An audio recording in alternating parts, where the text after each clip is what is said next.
There is so much that I wish that I could go back and tell my 20-year-old self. In the past 7 years, I've gained a lifetime of advice and knowledge and wisdom that I really wish that I could go back and tell her. But that's what we're going to talk about in today's episode, what I wish that I could go back and tell my 20-year-old self. When I think back to that version of me, I was extremely insecure. I was constantly chasing external validation. I was super lost. I was unsure of who I was.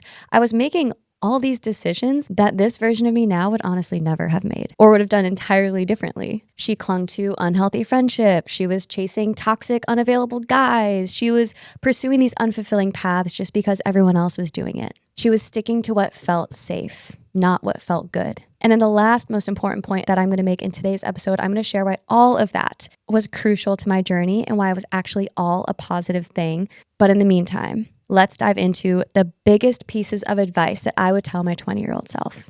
But before then, let's dive into the biggest pieces of advice that I wish that I could tell my 20-year-old self. First thing that I would tell her, stop putting all of her self-worth and confidence in the hands of other people. My entire sense of self-worth and confidence in who I was entirely dependent on receiving external validation from people. From receiving compliments, from a guy liking me, from a friend wanting to hang out with me, from getting likes and comments on social media. I didn't feel good about who I was unless I received any of that. And it made my confidence and how I felt about myself entirely dependent on what other people thought of me, which of course made my sense of happiness and fulfillment entirely unpredictable because on the days when I wasn't really receiving that validation, I didn't really feel good about myself. And if I could talk to her now, I would tell her to stop chasing that from other people, stop seeking that external validation, and give it to herself instead. That's exactly what I do now. Whenever I feel that desire to seek external validation, chase those compliments, look for that even permission from people to do what I want to do,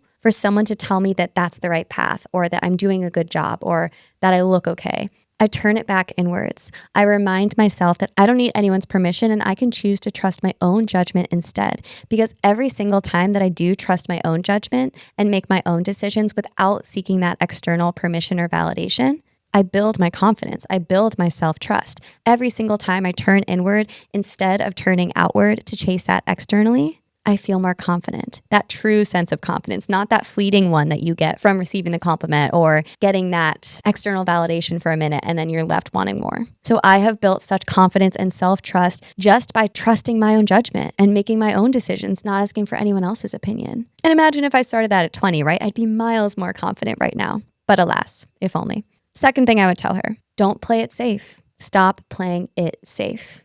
For almost my entire life, I kept it so safe. I mean, I've studied finance and accounting for crying out loud. I did not want to take risks. I did not want to lean into what actually felt good for me. I wanted to stay in control. I wanted to feel safe. I wanted life to be predictable and stable and not rock the boat. And it made me afraid to take any risks in life, to really go for what I really wanted. I didn't want the risk of failure. I didn't want the risk of instability. I wanted a predictable path, a quote, practical path, right? But it turns out that predictable and practical path was not the one that was going to fulfill me. So in my recent life, since I've really leaned into taking risks, I have felt so much more fulfilled by it. And it's led me to doing the things that I've loved most in life. Solo traveling to countries all by myself, starting my own podcast without letting that fear of what other people think stop me, quitting my dead-end corporate job that paid well and had a stable paycheck but was sucking the energy out of me, leaving a secure, perfect on paper yet toxic relationship to choose to be single instead. This version of me now has learned the value of taking risks and how it is so much more fulfilling than playing it safe in life. And if I could go back and tell my 20-year-old self, I'd tell her to take more risks. These are the years to try new things. Life is too short to not take risks. Life is too short to play it safe. So whether that means starting that thing or leaving that thing that's draining you, take the risk and don't play it safe. Third thing I would tell her, people in your life are making you feel that way for a reason. Energy is everything, whether it be friends making you feel a certain way, whether it be your coworkers, whether it be that relationship that you're in. The anxiety and that unease that you're feeling it for a reason. It's not there as an inconvenience. It's there as a signal. It's there to point to some misalignment in that relationship or in your life. We all have this superpower to be able to tell when something doesn't feel right. We just have to give ourselves permission to actually listen to it and to trust it. And so if I could tell her, I would tell her to trust that feeling, because I can think back to so many relationships, again, friendships, coworkers, romantic partners, whatever, that felt so wrong but it was all that I knew. And so I forced it. I clung to it. Maybe it was perfect on paper and I didn't want to let it go. Maybe they were the cool girls I really wanted to hang out with. So I really wanted that friendship to work. But I think back to every single person that I felt this anxiety around, who I felt like I really couldn't be authentic around, who I had to hide parts of myself around, who didn't make me feel that positive energy. And none of them are in my life anymore. Why?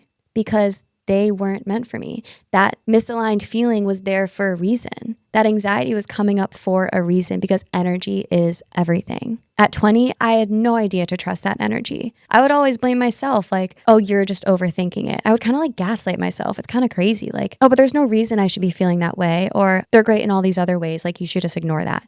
I didn't know the power of trusting that feeling. And if I could go back and tell her, I would tell her to trust that feeling earlier on in these friendships and relationships, because we deserve to surround ourselves with people who we can be 100% authentic around, who we can feel at peace around, not people who make us feel insecure or make us feel anxious. Follow that positive energy in life. I would tell her to not cling to those people just because they're all that you know, or, oh no, I might be alone though if I let go of that friendship. Because I would tell her that letting go of those relationships in your life, it just creates space for people who are far more aligned with you. In the past year or two, I've stepped away from friendships and relationships that haven't served me, and it's just created space for ones that really do, for ones that are much more aligned and much more authentic to who I am now. It didn't leave me alone with no friends or unhappy and miserable. It was actually a weight off my shoulders and such a relief. It was such a positive change. And final thing on that too, actually, I feel like my younger self would wait until there was an explicit, exact reason why I felt that way.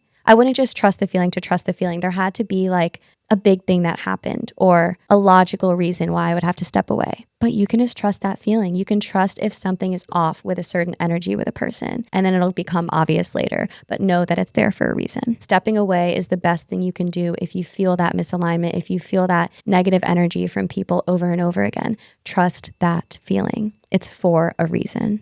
Okay, next thing that I would tell her. How you act is entirely your choice. My younger self was so reactive to what people did to her or what people said to her. It's like how I showed up in my relationships was entirely dependent on the mood that I was in or how other people were treating me that day or weren't treating me that day. I would let life circumstances and the words and actions of others really determine how I showed up and what I chose to internalize. But now I see so clearly that what others do or say and what happens in life has nothing to do with me. What others do or say is just a projection, and I don't have to take that personally, internalize it, or react to it. And life happens. You can't react to every part of life. And so what I wish I could tell her was, you don't have to react. Like, yes, you're 20 and moody. Fine.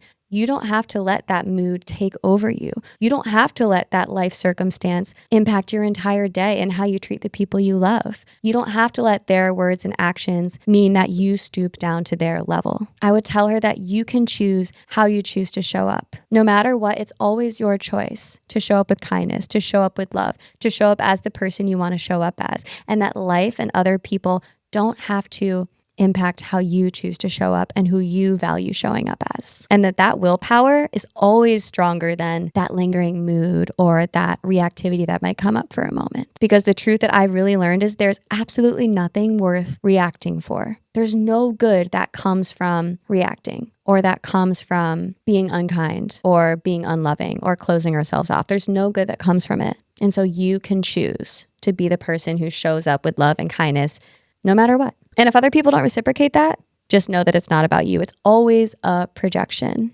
Next thing I would tell her is stop trying to control life so much. Because the truth is whatever is meant to be will be. But my younger self was trying to constantly control every single aspect of life. Like literally even coming down to social plans. If I had plans with a friend, I would make sure we were going to the perfect restaurant. I would make sure the timing was perfectly aligned with my schedule. I would bend my back over these like small, minute details with anything really. I would kind of project this anxiety and this like constant desire to control too onto the relationships in my life. And it wasn't making me show up as a person that I want to show up as. It made me feel uptight. It made me feel inflexible and high maintenance and not easygoing. And what I've learned as I've gotten a bit older is letting go of that constant need to control allows you to just be present and enjoy life more. And if you radiate that energy of being open and letting go of that constant desire to control, life works out exactly as it's meant to. And often it's better than you could have even planned. Because if you're constantly trying to just control and have tunnel vision on a certain outcome, You're not open to all the other amazing possibilities in life. So I would tell her to try to control less and just stay open to life, because the truth is whatever is meant to be will be. Okay, last thing that I would tell her, again, that one thing that has made all of this worth it, has made all of those decisions, those experiences when I was 20, all make sense. There is a bigger reason and lesson for all of this. Every single difficult moment, every single thing that didn't go your way, every single obstacle that I faced, every hard lesson I had to learn has led me exactly to where I am now. There was a bigger lesson and bigger meaning behind that. If I didn't go through all of those things, if I didn't make all of those decisions that I look back on wondering why I chose that path, I wouldn't be exactly where I am now. I wouldn't have learned all these amazing lessons that I just shared in this episode. It is all for a reason. And every single obstacle and challenge from now onwards as well continues to be for a reason. I see so clearly that every single hard time, every single difficulty and obstacle in life is here to guide us. It's here for a bigger reason. And so, yes, I look back with all of this wisdom and lessons and advice that I would tell her. But the truth is I wouldn't do anything differently, because it's taught me such valuable lessons. If she didn't learn it in that instance, she would have learned it in another one. So even though certain moments felt misaligned and things didn't go my way, and I felt very lost and insecure at times, they were necessary parts of my journey.